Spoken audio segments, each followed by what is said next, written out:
మేడ మీద ముగ్గురమ్మాయిలకు వరుసగా ఉన్నాయి గదులు. ఒకళ్ళ గదిలోకొకళ్ళు రావడానికి వీల్లేదు. వస్తువులు, బట్టలు, సామాన్లు ముగ్గురికి సమానంగా కొనవలసిందే. పొరపాటున ఒక అమ్మాయికి ఒక చీర ఎక్కువ కొంటే మిగతా ఇద్దరమ్మాయిలు ఆ ఇంట్లో సత్యాగ్రహం చేసేస్తారు. ముగ్గురికి ఒకళ్ళ మాట అంటే ఒకళ్ళకి పడదు. వీళ్ళు ముగ్గురు కిందటి జన్మలో బద్ధ శత్రువులు, ఈ జన్మలో నాకు పుత్రిక రత్నాలై పుట్టారు అని నాయుడు గారు నవ్వుతూ అప్పుడప్పుడు అంటుంటారు. ముగ్గురికి ప్రతి విషయంలోనూ పోటీ. ఆ ముగ్గురు కలిసి ఒక చోటికి చేరడం చాలా అరుదు. అలా కలిశారో ఆ ఇంటికేదో ప్రళయం ముంచుకొచ్చినట్లే. ముగ్గురు మాధవ్ గదిలో కూర్చున్నారు. నందకుమార్ కోతి ఈరోజు కదా వస్తానన్నాడు, నిన్నే ఊడిపడ్డాడు, ఏం కొంపలు ముంచుకుపోతున్నాయని అంది హరిప్రియ కోపంగా కసిగా. మాధవి మంచం మీద కూర్చునుంది. చెల్లెలు అంటోంది వింటూ. పూలహారాలు పట్టుకుని అమ్మాయిలు రెడీగా ఉంటారని ఝాన్సీ కసిగా అంది. ఆ వేషాలేం మన దగ్గర సాగవు.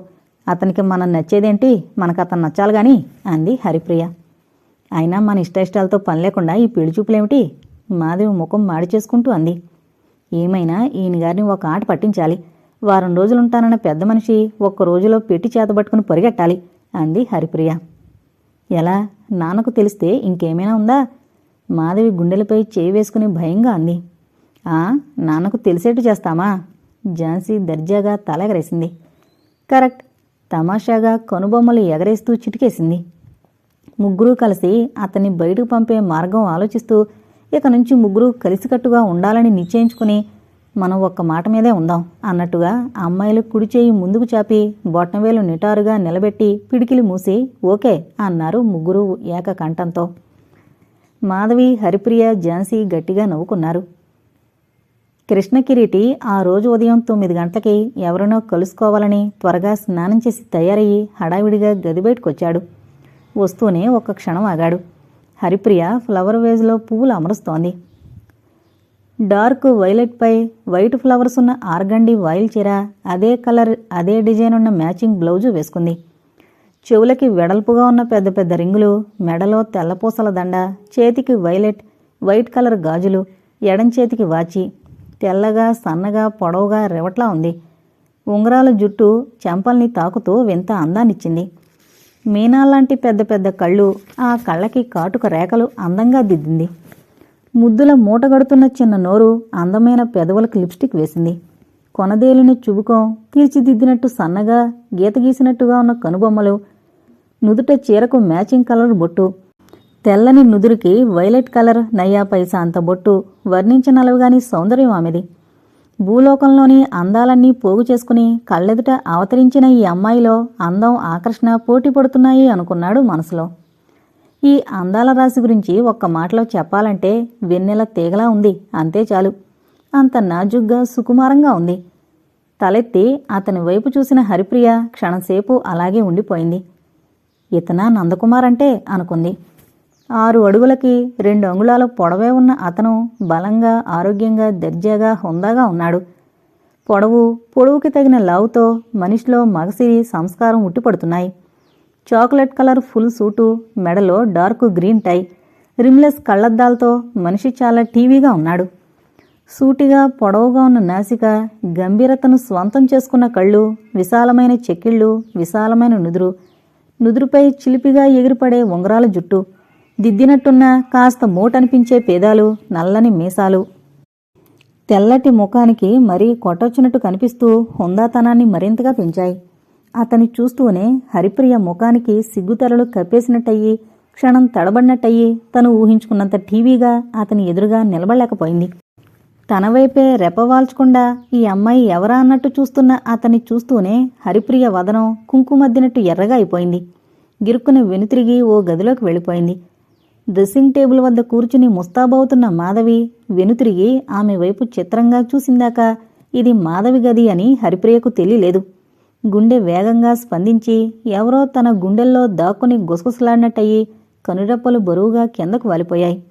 ఒక్క క్షణం మాధవి చెల్లెలి వైపు పరీక్షగా చూసి దగ్గరగా వచ్చింది. ఏంటలా ఉన్నావు? సూటిగా ఆమె కళ్ళలోకి గుచ్చి చూస్తూ అడిగింది. ఎలా ఉన్నాను? మనసులో త్రొట్టుపాటుని పైకి కనిపించనీయకుండా మామూలుగా అడిగింది. ఏం జరిగింది?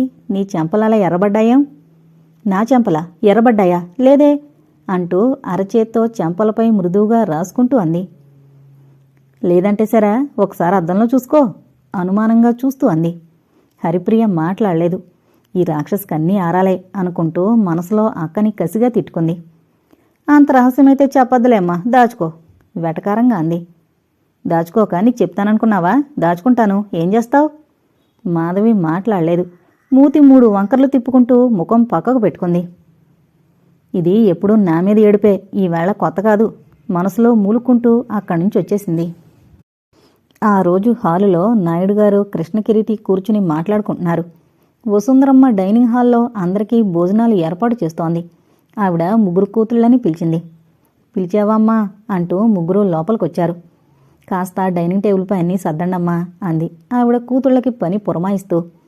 ఆ మాట వినడంతో అందరికీ నీరసాలు ముంచుకొచ్చాయి. నుదురు చీట్లించి అబ్బా అనుకున్నారు మనసులో. తల్లి ఏమైనా పని చెప్పడం భయం 3కి. విసుగు బద్ధకాలు ముంచుకొచ్చేస్తాయి. అబ్బా నాకు కడుపులో నొప్పొస్తుంది బాబూ అంది హరిప్రియ. వచ్చింది, నీకు ఏదైనా పని చెప్పడం భయం, కడుపులో నొప్పో కాల్లో నొప్పో వస్తుంది అంది తల్లి విసుక్కుంటూ. దాంతో హరిప్రియ ముఖం నల్లగా మాడిపోయింది. ఆ ఝాన్సీ నువ్విలా రామ్మా అందావిడ. నాకు తలనొప్పిగా ఉందమ్మా అంది ముఖం అదోలా పెడుతూ. తలనొప్పి నీకు వచ్చింది, వస్తుంది, మన ఇంట్లో అందరికీ వరుస పెట్టి వంతుల ప్రకారం మరీ వస్తుంది అంటూ పెద్ద కూతురు వైపు తిరిగి, మాధవి నువ్వైనా వస్తావా, లేక నీకు కూడా నడునొప్పి ఏమైనా వస్తుందా అడిగింది ఆవిడ. నాకెందుకు వస్తుందా నడునొప్పి? 3 పూట్లా తింటున్నాను, రాయిలా ఉన్నాను, నువ్వు ఏ పని చెప్పినా చేస్తాను. వాళ్ళకేం, వాళ్ళు మహారాణులు, పనులు చేయరు, నేనేమో వాళ్ళకి సేవకురాల్ని అంది మాధవి తల్లి మాటలు వింటూ రోషంగా. అమ్మ తల్లి, కాస్త పని చెప్పానో లేదో, ఎంత దండకం చదివావే. పని చెబితే ముసలాళ్లలా మూలుక్కుంటారు, వెళ్ళండి అవతలకి, నేను చేసుకుంటాను, మీరేం చేయనవసరంలే అందావిడ. ఏం, నేనెప్పుడు ఏ పని చేయలేదా? హరిప్రియ మాధవిపై కయ్యమంది. చేసావు, వండి పెడితే కూర్చుని తింటావు అంది మాధవి కసిగా. మాటలు కాస్త తిన్నగా రాని అంది హరిప్రియ. ఏం చేస్తావు అంది మాధవి చెల్లెల దగ్గరగా వెళుతూ. ఇద్దరూ కొరకొర ఒకళ్ళనొకళ్ళు మింగేసేటంత తీవ్రంగా చూసుకున్నారు. అబ్బా ఏంట్రా పొట్లాట్లు, అవతల అబ్బాయి కూడా ఉన్నాడు ఆవిడ నుదురు కొట్టుకుంది. మరి చూడు అంటూ ఏదో చెప్పబోయిన హరిప్రియ నోరు టక్కున మూతబడిపోయింది. మైకులో వినిపిస్తున్న పాటలు కరెంటు పోవడంతో టక్కున ఆగిపోయినట్టు హరిప్రియ వాగ్బంధనకు కారణమేమిటో ఎవరికీ వెంటనే స్ఫురించలేదు. అప్రయత్నంగా మాధవి ఝాన్సీ తలలు తిప్పి అటు చూశారు. నాయుడుగారు ఆ వెనక కృష్ణకిరీటి చిరునవ్వుతో డైనింగ్ హాల్లోకి అడుగు పెట్టడం వాళ్ల కంటపడింది. వాళ్లు కళ్ళు తిప్పి ఓరగా హరిప్రియ వైపు చూశారు. ఆమె తనను ఎవరూ గమనించినట్టు నడుం చుట్టూ కట్టిన చీరచెంగు మెల్లగా తీసేసి చెంగు కింద వరకు జారిచేస్తూ బయట సర్దుకుంటూ ఒక పక్కగా నిలబడిపోయింది. చీరచెంగు సర్దుకుని అంత పొందిగ్గా మర్యాదగా ఎవరి ముందో నిలబడిని ఆమె నందకుమార్ని చూస్తూనే అలా నిలబడిపోవడం చూసి ఇద్దరక్కా చెల్లెళ్ళు ఆశ్చర్యపోయారు. నాయుడుగారు కూతుళ్లను కూడా భోజనాలకి కూర్చోమని చెప్పడంతో అందరూ ఒకేసారి కూర్చుని భోంచేసాగారు. మాధవి ఝాన్సీ భోంచేస్తున్నంతసేపు హరిప్రియ వైపు కృష్ణకిరీటి వైపు మార్చి మార్చి చూడసాగారు. హరిప్రియ వంచిన తల ఎత్తకుండా భోంచేసాగింది. అతను అసలు ఎవరివైపు చూడలేదు. మాధవి ఝాన్సీ ముఖాముఖాలు చూసుకున్నారు. ఆ విషయం ఎవరూ గమనించలేదు. ఆ సాయంత్రం అతను వెళ్ళిపోవడానికి ప్రయాణమయ్యాడు.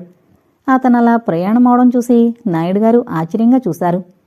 నందకుమార్, రావడం వెళ్లడం అంతా నీ ఇష్టమనుకున్నావా? నిన్ను 1 వారం రోజులు మా ఇంట్లో అట్టే పెట్టుకుంటేనే గాని పంపను అని మీ నాన్నకు నేనెప్పుడో చెప్పాను. నీ ఇష్టం ఇక్కడ చెల్లదు, నేను చెప్పినట్టు వినవలసిందే ఆయన ఖచ్చితంగా చెప్పేశారు. అది కాదండి, నాకు వైజాగ్లో అర్జెంటు పనుంది, నేను వెళ్ళాలి. నందకుమార్, నువ్వు నాకు ఇకేం చెప్పకు. అది కాదండి, మళ్ళీ సార్ వచ్చినప్పుడు వస్తాను నచ్చ చెబుతున్నట్టుగా అన్నాడు. అర్జెంటుగా వైజాగ్ వెళ్ళి అక్కడ పని చూడాల్సింది. ఎలా? ఈయన తన మాట వినిపించుకోవడం లేదే. కృష్ణకిరీటి ఆలోచనల్లో పడిపోయాడు. అతని మాటలకి నాయుడుగారు గట్టిగా నవ్వేస్తూ, నువ్విలా చేస్తావనే మీ నాన్నకి ముందే తెలుసులా ఉంది, అందుకే ఈ ఉత్తరం రాసి పంపించారు, నీ చేత చదువు అంటూ ఉత్తరం తెచ్చి చదవమంటూ బలవంతంగా అతని చేతిలో పెట్టారు. చదవకూడదనుకుంటూనే ఉత్తరం చదివాడు. ఆఖరి వాక్యాలు చదవగానే అతనికి ఒళ్ళంతా చెమటలు పోశాయి. 1 వారం రోజుల వరకు వీడిని వైజాగ్ పంపకు, వీడి మాటలేం వినకు, మీ 3 అమ్మాయిల్లో ఏ అమ్మాయి వీడికి నచ్చిందో తెలుసుకుని మేమే వచ్చి నిశ్చయ తాంబూలాలు తీసుకుంటాం అని గోవిందరావు గారు రాసిన ఉత్తరం చదవగానే కృష్ణకిరీటి ముఖం ఒక్కసారిగా ఎర్రబడి గంభీరంగా మారిపోయింది. ఇప్పుడు ఏంటంటావ్ అన్నట్టు చూస్తూ నవ్వారు నాయుడుగారు. చిరునవ్వుని బలవంతంగా పెదవుల మీదకి తెచ్చుకున్నాడు. జేబులో నుండి కర్చీఫ్ తీసుకుని ముఖం తుడుచుకున్నాడు. పనికుర్రాన్ని పిలిచి సూట్ కేస్ అతని గదిలో పెట్టి రమ్మన్నారాయన. పనికుర్రాడు సాంబు వెంటనే చెప్పిన పని చకచకా చేసేశాడు. కృష్ణకిరీటి ఏం మాట్లాడలేదు. ఏం చెప్పినా ఆయన అతని మాట వింటేగా.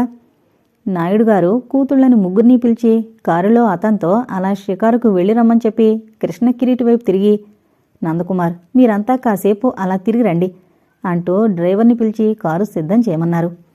కృష్ణకిరీటి ప్రాణం మీదకొచ్చినట్టు చూశాడు. ఈ అమ్మాయిలతో తను షికారుకు వెళ్లడమా? ఏం అవస్థొచ్చింది? ఇదంతా ఆ వెధవ నందుగాడు చేశాడు. మధ్య తనని ఇరికించాడు. హరిప్రియ కళ్ళు క్షణం కాంతితో వెలిగిపోయాయి. ఆ సంగతి అక్కడున్న వాళ్ళెవరూ అంతగా గమనించలేదు. మాధవి, ఝాన్సీ అయిష్టంగా తల ఊపి మేడ మీదకు వెళ్లారు బట్టలు మార్చుకోవడానికి. హరిప్రియ కూడా చీర మార్చుకుని వచ్చింది. ముగ్గురు ఒకరినొకరు పరీక్షగా చూసుకున్నారు. ఎవరు కట్టుకున్న చీర బాగుంది, ఎవరి అలంకరణ బాగుంది అన్నట్టు. Madhavi plain yellow foreign silk చీర, దానికి మ్యాచింగ్ జాకెట్టు వేసుకుంది. ఝాన్సీ స్కై బ్లూపై వైట్ డాట్స్ ఉన్న చీర, దానికి మ్యాచింగ్ జాకెట్టు వేసుకుంది. హరిప్రియ బ్లాక్ పై పింక్ కలర్ పెద్ద పెద్ద లతలున్న చీర కట్టి బ్లాక్ బ్లౌజ్ వేసుకుంది. మెడలో పింక్ కలర్ పూసల దండ, నుదుట బ్లాక్ కలర్ సింగార్ బొట్టు పెట్టుకుంది. తలలో చెవి వెనక పక్కగా గులాబీ పువ్వు పెట్టింది. ఎవరికి వాళ్లే తమ చీరలే బాగున్నాయి, తనే అందంగా ఉన్నాను అనుకోసాగారు. అందరూ కలిసి కారులో బయలుదేరారు. ఎక్కడికి వెళ్లాలో నిశ్చయం కాలేదు. మాధవి సినిమాకి వెళదామంది. హరిప్రియ పబ్లిక్ గార్డెన్కి వెళదామంది. ఝాన్సీ ఫ్రెండింటికి వెళదామంది. ముగ్గురు ఎవరికి వారే తమ మాటే చెల్లాలి అంటూ పట్టుబట్టి పంతం నెగ్గించుకోవడానికి ఘర్షణ పడసాగారు. కృష్ణకిరీటికి వాళ్ల పోట్లాడి వింటుంటే తలనొప్పి రాసాగింది. చచ్చా, ఈ అమ్మాయిలతో ఇలా రావడం ఏంటి అనుకుంటూ మనసులో విసుక్కున్నాడు. డ్రైవర్ కూడా విసుగనిపించింది కాబోలు. ఆ విసుగుని పొరపాటును కూడా పైకి కనిపించనీయకుండా జాగ్రత్త పడుతూ అన్నాడు. అమ్మా, మీరు ముగ్గురు ఊళ్ళోనే ఉంటారుగా. సినిమాలకి, పబ్లిక్ గార్డెన్స్కి, ఫ్రెండ్స్ ఇంటికి ఎప్పుడైనా వెళ్ళొచ్చు. ముందు నందకుమార్ బాబు గారు ఎక్కడికి వెళదామంటే అక్కడికి వెళదాం, ఏమంటారు అంటూ ముగ్గురికి నచ్చజెబుతున్నట్టుగా చూశాడు. ముగ్గురు డ్రైవర్ వైపు మిర్రును చూశారు. నువ్వు మాకు చెబుతావా అన్నట్టు. వాళ్ల చూపులకి ఆ డ్రైవర్ లెక్క చేయలేదు. అతడికి అలవాటే, ఈరోజు కొత్త కాదు. అతని వైపు చూస్తూ, మీరు చెప్పండి, ఎక్కడికి వెళదామంటారో అన్నాడు. కృష్ణకిరీటి క్షణం ఆలోచించి చెప్పాడు. నా ఫ్రెండ్ ఒక అతను హోటల్లో ఉంటున్నాడు, వెళదామంటే సరే అన్నాడు డ్రైవర్తో. డ్రైవర్ ఏమా, ఏమంటారు అన్నట్టు తల తిప్పి అమ్మాయిల వైపు చూశాడు. వాళ్ళు ముగ్గురు మనసులో ఏమనుకున్నారో సరే అన్నట్టు తల ఊపారు. అతను హోటల్ పేరు చెప్పగానే కారు కొద్దిసేపట్లో ఆ హోటల్ దగ్గర ఆగింది. కృష్ణకిరీటి కారు దిగి అతను రూంలో ఉన్నాడో లేదో చూసొస్తానని లోపలికి వెళ్ళాడు. పనికుర్రాడు సాంబు వెంటనే చెప్పిన పని చకచకా చేసేశాడు. కృష్ణకిరీటి ఏం మాట్లాడలేదు. ఏం చెప్పినా ఆయన అతని మాట వింటేగా. నాయుడుగారు కూతుళ్ళని ముగ్గురినీ పిలిచి కారులో అతనితో అలా షికారుకు వెళ్ళి రమ్మని చెప్పి కృష్ణకిరీటి వైపు తిరిగి, నందకుమార్, మీరంతా కాసేపు అలా తిరిగి రండి అంటూ డ్రైవర్ని పిలిచి కారు సిద్ధం చేయమన్నారు. కృష్ణకిరీటి ప్రాణం మీదకొచ్చినట్టు చూశాడు. ఈ అమ్మాయిలతో తను షికారుకు వెళ్లడమా? ఏం అవస్థొచ్చింది? ఇదంతా ఆ వెధవ నందుగాడు చేశాడు. మధ్య తనని ఇరికించాడు. హరిప్రియ కళ్ళు క్షణం కాంతితో వెలిగిపోయాయి. ఆ సంగతి అక్కడున్న వాళ్ళెవరూ అంతగా గమనించలేదు. మాధవి, ఝాన్సీ అయిష్టంగా తల ఊపి మేడ మీదకు వెళ్లారు బట్టలు మార్చుకోవడానికి. హరిప్రియ కూడా చీర మార్చుకుని వచ్చింది. ముగ్గురు ఒకరినొకరు పరీక్షగా చూసుకున్నారు. ఎవరు కట్టుకున్న చీర బాగుంది, ఎవరి అలంకరణ బాగుంది అన్నట్టు. Madhavi plain yellow foreign silk చీర, దానికి మ్యాచింగ్ జాకెట్టు వేసుకుంది. ఝాన్సీ స్కై బ్లూపై వైట్ డాట్స్ ఉన్న చీర, దానికి మ్యాచింగ్ జాకెట్టు వేసుకుంది. హరిప్రియ బ్లాక్ పై పింక్ కలర్ పెద్ద పెద్ద లతలున్న చీర కట్టి బ్లాక్ బ్లౌజ్ వేసుకుంది. మెడలో పింక్ కలర్ పూసల దండ, నుదుట బ్లాక్ కలర్ సింగార్ బొట్టు పెట్టుకుంది. తలలో చెవి వెనక పక్కగా గులాబీ పువ్వు పెట్టింది. ఎవరికి వాళ్లే తమ చీరలే బాగున్నాయి, తనే అందంగా ఉన్నాను అనుకోసాగారు. అందరూ కలిసి కారులో బయలుదేరారు. ఎక్కడికి వెళ్లాలో నిశ్చయం కాలేదు. మాధవి సినిమాకి వెళదామంది. హరిప్రియ పబ్లిక్ గార్డెన్కి వెళదామంది. ఝాన్సీ ఫ్రెండింటికి వెళదామంది. ముగ్గురు ఎవరికి వారే తమ మాటే చెల్లాలి అంటూ పట్టుబట్టి పంతం నెగ్గించుకోవడానికి ఘర్షణ పడసాగారు. కృష్ణకిరీటికి వాళ్ల పోట్లాడి వింటుంటే తలనొప్పి రాసాగింది. చచ్చా, ఈ అమ్మాయిలతో ఇలా రావడం ఏంటి అనుకుంటూ మనసులో విసుక్కున్నాడు. డ్రైవర్ కూడా విసుగనిపించింది కాబోలు. ఆ విసుగుని పొరపాటును కూడా పైకి కనిపించనీయకుండా జాగ్రత్త పడుతూ అన్నాడు. అమ్మా, మీరు ముగ్గురు ఊళ్ళోనే ఉంటారుగా. సినిమాలకి, పబ్లిక్ గార్డెన్స్కి, ఫ్రెండ్స్ ఇంటికి ఎప్పుడైనా వెళ్ళొచ్చు. ముందు నందకుమార్ బాబు గారు ఎక్కడికి వెళదామంటే అక్కడికి వెళదాం, ఏమంటారు అంటూ ముగ్గురికి నచ్చజెబుతున్నట్టుగా చూశాడు. ముగ్గురు డ్రైవర్ వైపు మిర్రును చూశారు. నువ్వు మాకు చెబుతావా అన్నట్టు. వాళ్ల చూపులకి ఆ డ్రైవర్ లెక్క చేయలేదు. అతడికి అలవాటే, ఈరోజు కొత్త కాదు. అతని వైపు చూస్తూ మీరు చెప్పండి, ఎక్కడికి వెళదామంటారో అన్నాడు. కృష్ణకిరీటి క్షణం ఆలోచించి చెప్పాడు. నా ఫ్రెండ్ ఒక అతను హోటల్లో ఉంటున్నాడు, వెళదామంటే సరే అన్నాడు డ్రైవర్తో. డ్రైవర్ ఏమ్మా, ఏమంటారు అన్నట్టు తల తిప్పి అమ్మాయిల వైపు చూశాడు. వాళ్ళు ముగ్గురు మనసులో ఏమనుకున్నారో సరే అన్నట్టు తల ఊపారు. అతను హోటల్ పేరు చెప్పగానే కారు కొద్దిసేపట్లో ఆ హోటల్ దగ్గర ఆగింది. కృష్ణకిరీటి కారు దిగి అతను రూంలో ఉన్నాడో లేదో చూసొస్తానని లోపలికి వెళ్ళాడు. ఆ అజయ్ తన పేరు వీళ్ళకి ఎక్కడ చెప్పేస్తాడో అన్న భయంతో తన పేరు చెప్పొద్దని చెప్పడానికి వెళ్ళాడు. అజయ్ రూంలో అంతా కూర్చున్నారు. అందరికీ ఐస్ క్రీం తెప్పించిచ్చాడు. అతను కృష్ణకిరీటిలా కాకుండా కలుపుగోలుతనంగా సరదాగా మాట్లాడడం అమ్మాయిలకు నచ్చింది. అజయ్తో పాటు ఉత్సాహంగా కబుర్లు చెప్పసాగారు. కృష్ణకిరీటి మౌనంగా కూర్చుని వాళ్ల మాటలు వినసాగాడు. అప్పుడప్పుడు హరిప్రియ చూపులు అతన్ని గమనిస్తూనే ఉన్నాయి. మాటల్లో తెలిసింది అజయ్ గిటార్ బాగా వాయిస్తాడని. మాధవి కళ్ళు ఆశ్చర్యంతో పెద్దవయ్యాయి. నిజంగానా అన్నట్టు. మా అక్క కూడా పాటలు బాగా పాడుతుంది, సంగీతంలో డిప్లొమా తీసుకుంది అంటూ చెప్పింది ఝాన్సీ. ఆ రాత్రి మంచం మీద పడుకున్న హరిప్రియకు త్వరగా నిద్రపట్టలేదు. ఆమె ఆలోచనలు కృష్ణకిరీటి చుట్టూ పరిభ్రమించసాగాయి. తన తండ్రికి ఒక కూతుర్ని నందకుమార్కిచ్చి చెయ్యాలనుంది. ఆ నందకుమార్కి తమ ముగ్గురులో ఎవరు నచ్చినట్టు? తను ఊహించినట్టు కాకుండా అందంగా ఎంతో దర్జాగా ఉన్నాడు. అతన్ని ఒక ఆట పట్టించి బయటకు గెంటాలి అంటే మనసందుకు అంగీకరించడం లేదు. ఆలోచిస్తున్న ఆమెకు మనసులో కోపం కలగసాగింది. అతను ఎక్కువ ఏం మాట్లాడకపోయినా మాట్లాడాల్సి వస్తే మాధవితోనో ఝాన్సీతోనో మాట్లాడతాడే గాని తనతో మాత్రం అస్సలు మాట్లాడ్డు. తన వైపు కళ్ళెత్తి కూడా చూడ్డు. తను అక్కడ ఉన్నా లేనట్టే వెళ్ళిపోతాడు. తనంటే అతనికి ఇష్టం లేదా? ఆ మాట తలుచుకోగానే ఆమె మనసు కుతకుతలాడిపోయింది. తనని చూస్తూనే అంతా కళ్ళప్పగించి నిలబడిపోతారు కదా, అటువంటిది ఈ నందకుమార్కి తను నచ్చలేదా? అశాంతిగా మంచం మీద అటు ఇటూ కదిలింది. మనసు భగ్గుమంది. అతను తన వెంటపడి తనని ప్రేమించమని అడిగేటట్టు చెయ్యాలి. అతన్ని ప్రేమ పిచ్చివాణ్ణి చేసి ఆడించాలి. తను మాత్రం ఎక్కడా ఏ విషయంలోనూ దొరకకూడదు. అలా అతన్ని ఏడిపించాలంటే ఒక్కటే మార్గం. అలా చేస్తే అతని హృదయం ఈర్షతో భగ్గుమంటుంది. అప్పుడు తెలుస్తుంది ఆ నందకుమార్కి అతనికి మాధవి గాని ఝాన్సీ గాని నచ్చినట్టు చెప్తే అది తనకెంత అవమానం. ఆలోచిస్తూ పడుకుంది. మర్నాడు ఉదయం ఝాన్సీ తన గదిలోకి అక్కలిద్దరినీ సమావేశపరిచి అంది. నిజంగా మనకసలు బుద్ధి లేదు. ఏంటా అని అక్కా చెల్లెళ్ళిద్దరూ ముఖాముఖాలు చూసుకున్నారు. ఆ నందకుమార్కి మన ఇంటికి పెళ్లి చూపులకు రావడానికి ఎంత ధైర్యం! ఆయన్ని హడలగొట్టి త్వరగా ఇంటి నుండి బయటకు పంపించాలనుకున్నాం కదా, మనం ఆ మాటే మర్చిపోయాం అనుకుంటూ ఆ మాటే పైకన్నారు. ఎందుకు మర్చిపోయాం? అడగరే ఆ మాట అన్నట్టు చూసింది ఝాన్సీ. అవును, ఎందుకు మర్చిపోయాం అన్నట్టు ముఖాలు పెట్టారు ఇద్దరు. ఎందుక? అతని సూటు బూటు హ్యాటు దర్జా చూసి అంది ఝాన్సీ నడుం మీద చేతులు పెట్టుకుని కళ్ళు తిప్పుతూ. ఆమె గొంతుకలో రవ్వంత హేళన కూడా ధ్వనించింది. అతని అందం చూసి మీరు మురిసి మూర్చపోయారు, ఆ సంగతే మీరు మరిచిపోయారు అన్నట్టు. చెల్లెలి మాటతో మాధవి హరిప్రియల ముఖాలు ఎర్రగా కందిపోయాయి. సిగ్గుని అవమానాన్ని మనసులోనే మింగుకుని ఇప్పుడు ఏం చేద్దామంటావు అడిగారు ఇద్దరు.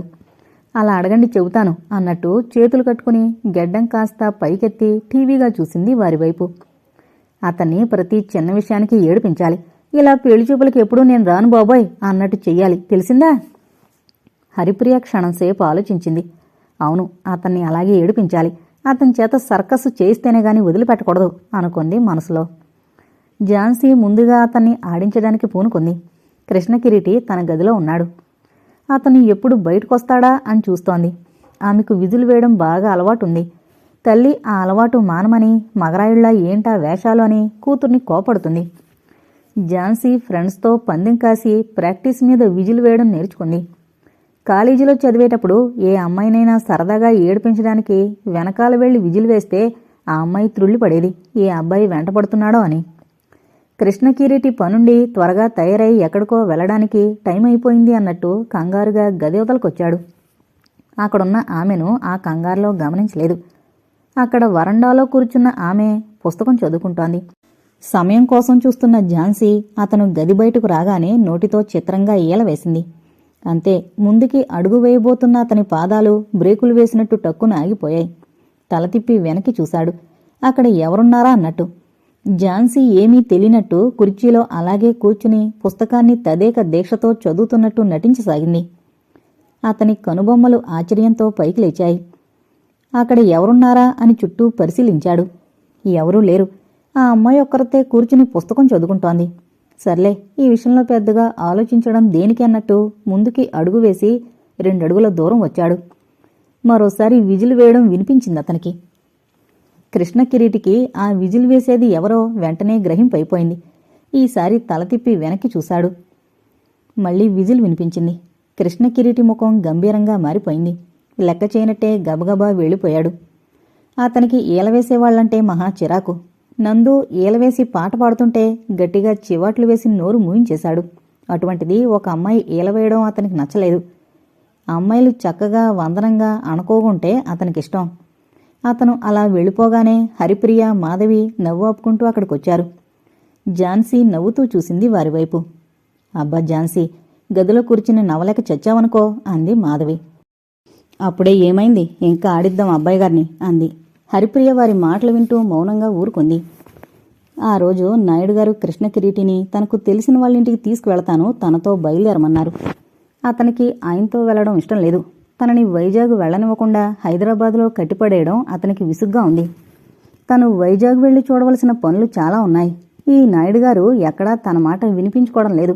తప్పనిసరిగా ఆయనతో వెళ్లడానికి స్నానం చేసి బట్టలు వేసుకుని తయారయ్యాడు. అద్దం ముందు నిలబడి తలదూకుని దువ్వెన అక్కడ పడేసి అక్కడున్న సోఫాలో కూర్చున్నారు.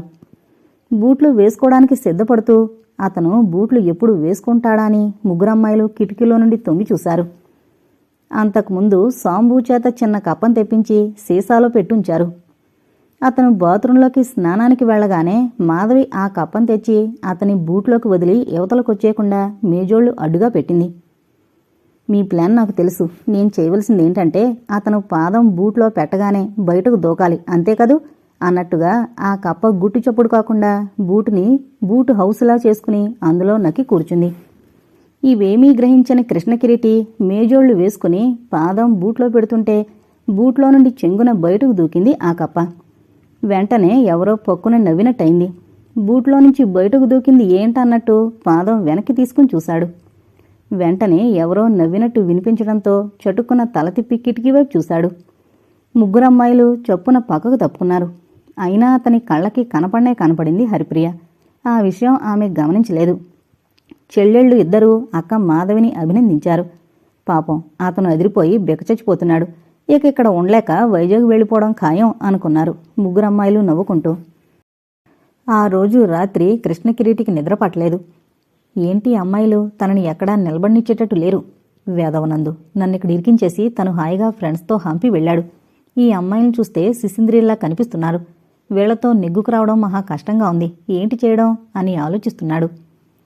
నిజంగానే తను పెళ్లి చూపులకి వచ్చాననుకుంటున్నారు. తనకి పానకాలరావు గారు అమ్మాయి సరళతో పెళ్లి నిశ్చయం అవుతుందని వీరికి తెలీదు. తను అసలు ఏ అమ్మాయితోనూ ఎక్కువగా మాట్లాడు. ఈ ముగ్గురు అమ్మాయిల మధ్య తను నిమిషం ఉండలేకపోతున్నాడు. ఆ రోజు నాయుడుగారు బలవంతంగా ఉంచేయకపోతే తను ఈ పాటికి వైజాగ్లో ఉండేవాడు. అనవసరంగా ఆ అమ్మాయిలు వేరే విధంగా ఊహించుకుని కోపంతో తనని ఆడించడానికి చూస్తున్నారు. ఆలోచిస్తూ కళ్ళు మూసుకుని పడుకున్నాడు. ఆ మర్నాడు నాయుడుగారు ఇంటి వద్ద లేరు. అజయ్ వస్తానంటే కృష్ణకిరీటి అతని కోసం చూస్తూ హాల్లో కూర్చున్నాడు.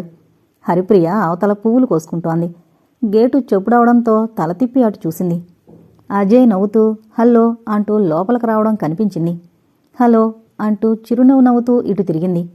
నందకుమార్ ఉన్నాడా అంటూ ప్రశ్నించాడు. హరిప్రియ క్షణం ఆలోచించి ఆయన లేరు, ఇప్పుడే ఎక్కడికో వెళ్ళినట్టున్నారు అంది. మనసులో గుండెలు పీచుపీచుమంటున్నాయి. అతను చటుకున యువతలకొస్తే తను అబద్ధం చెప్పినట్టుండదు.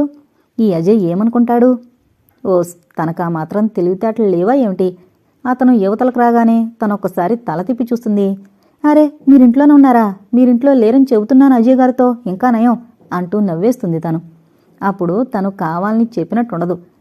అరే, నేనొస్తానని చెప్పాను, వెళ్ళిపోయాడా? నొచ్చుకున్నట్టుగా చూశాడు. ఒక్క క్షణమాగి లోపలికి రండి, అక్కడే నిలబడిపోయారు అంది మర్యాద కోసం. పనుంది, మళ్ళీ వస్తాను అంటూ చెప్పి అతను వెళ్ళిపోయాడు. హరిప్రియ గుండెలు ఒక్కసారి తేలికపడ్డట్టయి తేలిగ్గా ఊపిరి తీసుకుంది. నయం, అతనింకా మేడ మీద నుండి కిందకు దిగి రాలేదు. కొంపదీసి పైనుండి చూస్తున్నాడేమిటి? తల పైకెత్తి మేడ మీద కిటికీ వైపు చూసింది. అక్కడ ఎవరూ కనిపించలేదు. ఒక్కడుగు వెయ్యబోతుంటే పోస్ట్ అన్న కేక వినిపించి ఆగి వెనక్కి తిరిగి పోస్ట్ మ్యాన్ ఇచ్చిన కవర్ అందుకుంది. ఆ కవరు మీద అడ్రస్ చూడగానే హరిప్రియ ముసిముసిగా నవ్వుకుంది. ఈ ఉత్తరం చదువుతుంటే అప్పుడు చూడాలి ఆ అబ్బాయిగారు ముఖం. వస్తున్న నవ్వుని పెదవుల మధ్య బిగించి ఆ ఉత్తరం పట్టుకుని లోపలికి వెళ్ళింది. హాల్లో కూర్చుని పేపర్ చదువుకుంటున్న అతన్ని చూస్తూనే ఆమె గతుక్కుమన్నట్టయింది. మేడ మీద నుండి కిందకి ఎప్పుడొచ్చాడు పెద్ద మనిషి? తను అజయ్తో చెప్పిన మాటలు వినలేదు కదా. హాల్లో కూర్చున్న వాళ్ళకి అవతల గేటు దగ్గర నిలబడి మాట్లాడితే వినిపించదు. ఆమె గుండెలొక్కసారి దడదళ్లాడాయి. కృష్ణకిరీటి ఆమె హాల్లోకి రావడంతోనే చదవడం ఆపి పేపర్లో నుండి తల పైకెత్తి హరిప్రియ వైపు సూటిగా చూశాడు. ఆమె కూడా అతని వైపే రెప్పవాల్చకుండా చూసింది. క్షణం ఇద్దరి చూపులు పెనవేసుకుపోయాయి. హరిప్రియ కంగారుపడి చూపులు మరోవైపుకి తిప్పేసుకుంది. అజయ్తో చెప్పడం అతను విన్నాడేమో. ఏమో, ఆ విషయం భగవంతుడికే తెలియాలి.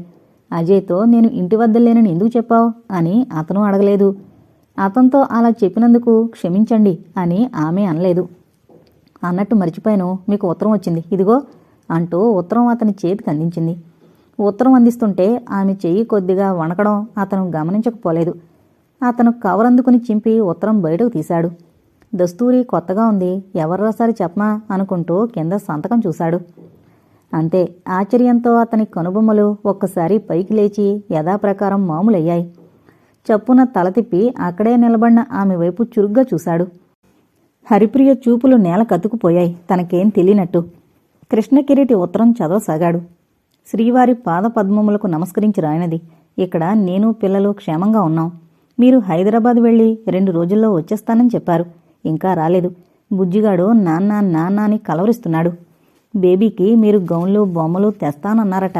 నాన్న ఇంకా రాలేదని ఆశతో అస్తమాను వీధివైపే చూస్తోంది. మీరొచ్చేటప్పుడు నాకు తెస్తానన్న బహుమతి తీసుకురండి. మీకోసం మంచి వార్త దాచుంచాను. ఏంటో చెప్పుకోండి చూద్దాం. పాపం ఆశ, చెప్పేస్తాననుకుంటున్నారు, ఏం చెప్పను. అదిగో మీరు ముఖం అలా పెడితే నాకు జాలేస్తుంది మీ అమాయకత్వానికి. అయితే చెప్పేస్తాను. మీకు త్వరలో మళ్ళీ అబ్బాయి పుట్టబోతున్నాడు. చెప్పేశానా? మీరొచ్చేటప్పుడు నాకు మంచి బహుమతి తీసుకురావాలి. మర్చిపోకూడదు. ఉంటాను. మీ చరణదాసి రుక్మిణి. ఉత్తరం చదవడం పూర్తి చేసి తలెత్తి చూస్తే అక్కడ హరిప్రియ లేదు. అప్రయత్నంగా చిన్న చిరునవ్వు అతని పెదవుల మీద క్షణంసేపు హాస్యం చేసింది. కవర్ మీద అడ్రస్ చూశాడు. నందకుమార్, కేర్ ఆఫ్ మహేశ్వరరావు నాయుడు గారు అనుంది. ఊరుకున్న కొద్దీ తనని ఇంకా ఆట పట్టించాలని చూస్తున్నారు. తను వీళ్ళని ఒక ఆట ఆడించలేననుకుంటున్నారు. తను ఇక ఎలాగా 2 రోజుల్లో వెళ్ళిపోతాడు. వెళ్లేలోగా తను ఆ 3 అమ్మాయిల్ని ఏడిపించాలి. ముఖ్యంగా ఈ ఉత్తరం రాసిన హరిప్రియని ఏడిపించిగాని వదలకూడదు నిశ్చయించుకున్నాడు. అటు ఏదో పనున్నట్టొచ్చి ఝాన్సీ అడిగింది, ఏం తెలియనట్టు. ఉత్తరం ఎక్కడి నుంచి వచ్చిందండి? కళ్ళెత్తి క్షణం ఆ అమ్మాయి ముఖంలోకి చూసి, మా ఆవిడ దగ్గర నుంచి మామూలుగా చెప్పి ఆ కవరు జేబులో పెట్టుకున్నాడు. తను అలా అడగగానే కంగారు పడి వాళ్ల నాన్నగారు రాశారు అని అబద్ధం చెప్తాడని ఊహించిన ఝాన్సీకి తాపీగా అతను చెప్పిన సమాధానం వింటూనే నిశ్చేష్టురాలైపోయింది. కృష్ణకిరీటి ఆమె వైపు చూడకుండా వీధిలోకి వెళ్ళిపోయాడు. అతను అలా వెళ్ళిపోతుంటే ఝాన్సీ తెల్లముఖం వేసింది. ఈసారి ఆ 3 అమ్మాయిలు నవ్వుకోలేదు, ఆలోచనల్లో పడిపోయారు. హరిప్రియ ఓడిపోయినట్టుగా ముఖం పెట్టింది. నాయుడుగారు, వసుంధరమ్మ ఇద్దరూ కృష్ణకిరీటి గురించే మాట్లాడుకుంటున్నారు. ఆ అబ్బాయి చాలా మంచివాడు అంది ఆవిడ అతన్ని మెచ్చుకుంటూ. ఆయన కూడా అదే మాట అన్నారు. మన అమ్మాయిల్లో ఒక అమ్మాయి అతనికి నచ్చితే మనం చాలా అదృష్టవంతులమండి. అలాంటి అల్లుడు దొరకడండి. నాయుడుగారు చిరునవ్వు నవ్వారు. నిజమే వసుంధరా, నేను అలాగే అనుకుంటున్నాను. మన పెద్దమ్మాయి మాధవిని చేసుకుంటే బాగుంటుంది. ఆయన తన అభిప్రాయం వెళ్ళబుచ్చారు. ఆవిడ ఏం మాట్లాడలేదు. నాయుడుగారు మాటల సందర్భంలో అన్నారు, మన మాధవికి ఆ అబ్బాయికి 1 సంవత్సరం తేడా ఉంటుంది అంతే. ఆయన మాటతో ఆవిడ తెల్లబోయినట్టు చూశారు. ఏంటి, ఆ అబ్బాయికి 28 సంవత్సరాలే? ఆశ్చర్యంగా అడిగింది. ఏంటంత ఆశ్చర్యపోతున్నావు? ఎన్నేళ్లుంటాయనుకుంటున్నావు? ఆశ్చర్యం కాకేమిటి, ఆ అబ్బాయికి అంత చిన్న వయసా? ఊరుకోండి, ఎవరైనా నవ్వుతారు. ఆ అబ్బాయికి 37-38 సంవత్సరాలుంటాయి, నాకు చెబుతారు మీరు అంది ఆవిడ మూతి ముడుస్తూ. ఓయ్, ఏంటి నువ్వేం మాట్లాడుతున్నావు నీకు తెలుసా? ఆ గోవిందరావు పెళ్ళయ్యి 30 సంవత్సరాలు, వాడికి 38 సంవత్సరాల కొడుక. ఎవరైనా వింటే నవ్వుతారు. దాంతో ఆవిడ కాస్త తగ్గినట్టయింది. నిజమా అన్నట్టు చూసింది. మరి ఏమనుకున్నావు? చెబుతుంటే నా మాట నమ్మవు అన్నట్టు ముఖం పెట్టారాయన. ఏమో, మీ మాటలు నాకేం నమ్మబుద్ధి పుట్టడం లేదు. ఆ అబ్బాయికి అంత చిన్న వయసేమీ కాదు. ఆ మనిషిలో ఆ హుందాతనం, ఆ టీవీ, ఆ అందం అంత చిన్న వయసులో రావు. వాళ్ల ముఖాల్లో అమాయకత్వం, చిన్నతనం బాగా తెలిసిపోతుంటాయి. భార్య మాటలు వింటూనే ఆయన గట్టిగా నవ్వేశారు. ఎంతైనా నువ్వు తెలివైందానివి, నీ మాట నెగ్గించుకోవాలని చూస్తావు అన్నారు. ఏదో పనుండి అటుగా వచ్చిన హరిప్రియ వారి మాటలు వింది. కూతుర్ని చూస్తూనే వాళ్లు మాట్లాపి కూతుర్ని ఏం కావాలి అంటూ ప్రశ్నించారు. ఏం లేదు అంటూ అక్కడున్న పుస్తకం తీసుకుని తన గదిలోకి వెళ్ళింది. పుస్తకం తెరిచినా ఆమె మనసు పుస్తకం మీద లగ్నం కాలేదు. తల్లి తండ్రి చెప్పుకుంటున్న మాటలే చెవుల్లో మారుమోగుతున్నాయి. నందకుమార్ వయసు అంత చిన్న వయసా? అమ్మ చెప్పినట్టుగా అతనికి ఆ వయసు ఉంటుంది. మరి నాన్నేంటి అలా అంటున్నారు? ఇతను రీసెర్చ్ స్కాలరా ఏంటి అని చూస్తేనే అనుకుంది. ఉద్యోగం చేస్తూ సెలవు పెట్టి రీసెర్చ్ చేయడం అది వేరే సంగతి. ఎంఎస్సీ పాస్ అవడం, వెంటనే రీసెర్చ్లో జాయిన్ అయ్యాడని వింది. ఎంత ఆలోచించినా హరిప్రియకేం అర్థం కాలేదు.